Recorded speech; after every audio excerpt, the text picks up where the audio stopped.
Hello, good evening everybody. आज का topic बड़ा इंटरेस्टिंग है। अपना इंडियन साइंटिस्ट जो आपको सीवी रमन साहब थे, उन्होंने ही ये अपना दिया था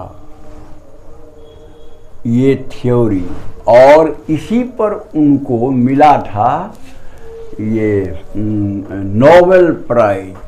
तो 1920 में कलकत्ता में वो अपने कोलैबोरेटर्स के साथ में एक्सपेरिमेंट करते रहते थे, और 1920 में और वो सब चीज़ पूरा हो करके उनको 1930 में उनको मिला नोबेल प्राइज।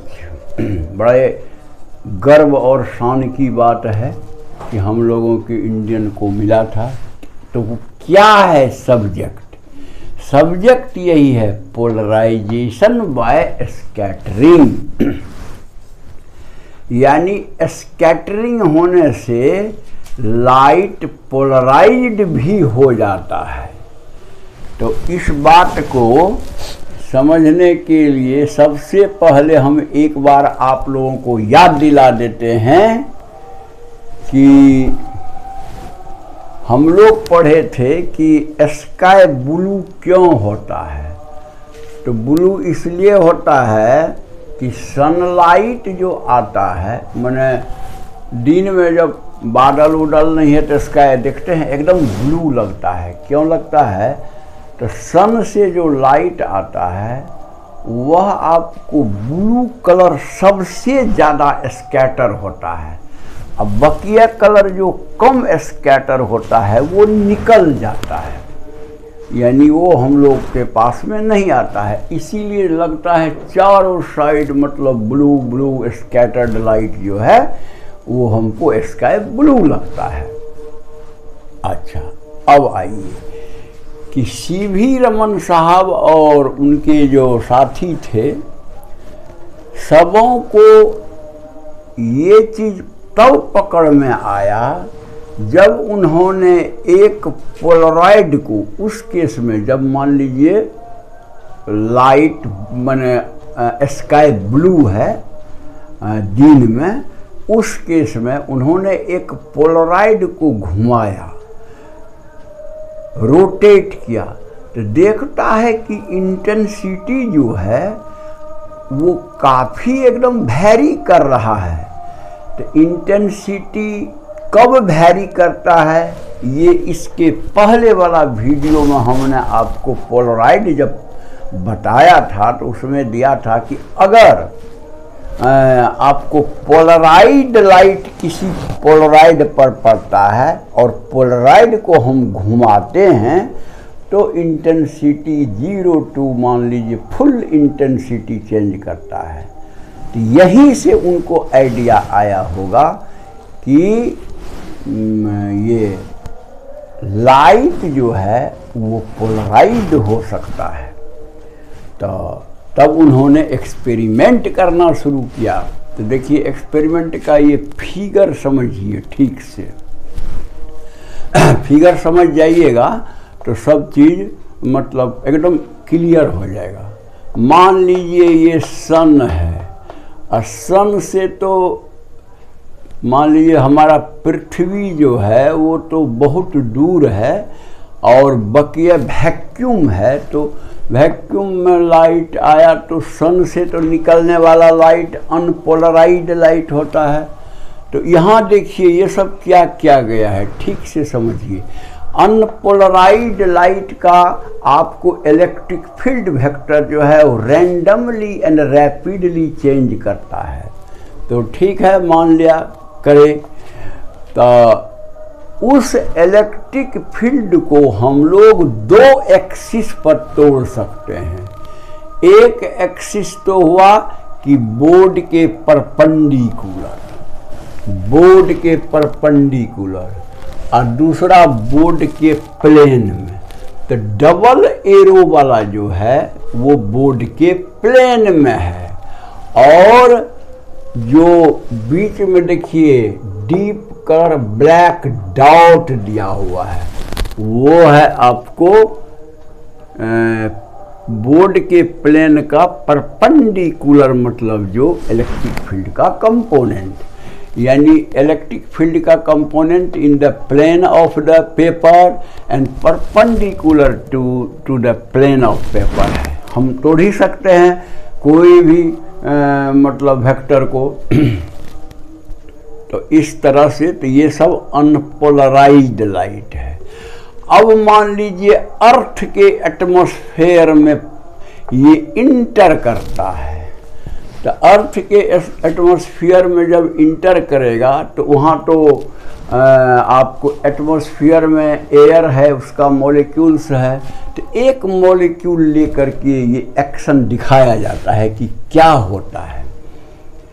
तो चूंकि दो कंपोनेंट है, हाँ उसका नाम भी जान लीजिए, एक और नाम बहुत बुक लिखता है, जो डबल एरो वाला कंपोनेंट है in the plane of the paper या बोर्ड, उसको कहते हैं पाई कंपोनेंट, और जो परपेंडिकुलर है कंपोनेंट उसको कहते हैं सिग्मा कंपोनेंट। और हमारे एनसीईआरटी में इसको डबल एरो बोलते हैं और डॉट उसको डॉट कंपोनेंट बोलते हैं। डॉट मतलब सिग्मा जिसको कहते हैं, डबल एरो का ये पाई कंपोनेंट। बस यही दिमाग में रखिए, थोड़ा जानकारी रखिए। अच्छा, अब एक मॉलिक्यूल पर पड़ा वो लाइट, तो इसमें तो इलेक्ट्रिक फील्ड है लाइट में, मॉलिक्यूल में जो है इलेक्ट्रॉन सर्कुलेट कर रहा है, तो उस इलेक्ट्रॉन पर फोर्स एग्जर्ट करेगा ये इलेक्ट्रिक फील्ड, और वो लगेगा फील्ड के डायरेक्शन में ही ऑसिलेट करने, क्योंकि ये इलेक्ट्रिक फील्ड इस डायरेक्शन में ऑसिलेट करता है तो वो उसको भी ऐसे ही डायरेक्शन में ऑसिलेट कराएगा। लेकिन एनर्जी जब मान लीजिए डबल एरो वाला कंपोनेंट की बात कहते हैं, ये ऐसे से है, तो अगर मॉलिक्यूल के इलेक्ट्रॉन को ऐसे ऐसे ऑसिलेट करा दिया ये इलेक्ट्रिक फील्ड डबल एरो वाला, तो एनर्जी जो है एरो के डायरेक्शन में नहीं आएगा, उसके परपेंडिकुलर डायरेक्शन में वो मतलब एनर्जी चलेगा। ठीक है, यानी लाइट इधर नहीं बुझाएगा, सो कहने का मतलब। अच्छा, और ये डॉट कंपोनेंट सिग्मा कंपोनेंट जो है ये आपको ऑसिलेट ऐसे ऐसे कर रहा है, तो इसका परपेंडिकुलर डायरेक्शन में अगर कोई आदमी खड़ा रहेगा तो उसको वो रेडिएशन पहुंचेगा, यानी देख लेगा कि हाँ लाइट हमारे पास आ रहा है। तो कैसा लाइट आ रहा है, तो ओनली सिग्मा कंपोनेंट यानी डॉट कंपोनेंट, इसका मतलब पोलराइज्ड लाइट आ रहा है। तो यही चीज है ये आपका थ्योरी। मैं समझता हूं कि ये बात आपको समझ में आ गई होगी। वैसे वेरी शॉर्ट में हम एक बार और कह देते हैं, सनलाइट से निकला हुआ जो लाइट होता है अनपोलराइज्ड लाइट होता है, और उसके दो कंपोनेंट हो सकते हैं, एक परपेंडिकुलर टू द पेपर और एक in the plane of the paper. In the plane को डबल एरो द्वारा दिखाते हैं जिसको पाई कंपोनेंट बोलते हैं, परपेंडिकुलर टू द पेपर जो है उसको डॉट कंपोनेंट या सिग्मा कंपोनेंट कहते हैं। वो लाइट जब अर्थ के एटमॉस्फेयर में मतलब इंटर करता है तो बहुत सारे मॉलिक्यूल एयर के मिलेंगे। एक मॉलिक्यूल से ये दिखाया गया है कि जब ये इलेक्ट्रिक फील्ड वेक्टर एक ऐसा और एक परपेंडिकुलर उस पर एक्शन करता है इलेक्ट्रॉन पर,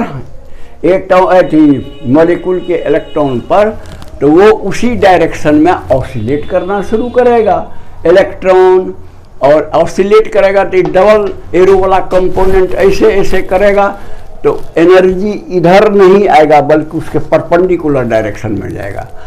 तो इधर माने कोई आदमी रहेगा तो वो कंपोनेंट नहीं दिखाई देगा, लेकिन डॉट कंपोनेंट में जो ऐसे ऐसे करता है ऑसिलेट, तो वो आएगा। अगर यहाँ आदमी है, देखिए ऑब्जर्वर लिखा हुआ है ना, यहाँ आदमी खड़ा 90 डिग्री पर, लेकिन उससे 90 डिग्री पर है, ऑब्जर्वर है, तो उसको लाइट बुझाएगा, लेकिन वो लाइट पोलराइड होगा क्योंकि ओनली सिग्मा कंपोनेंट आ रहा है।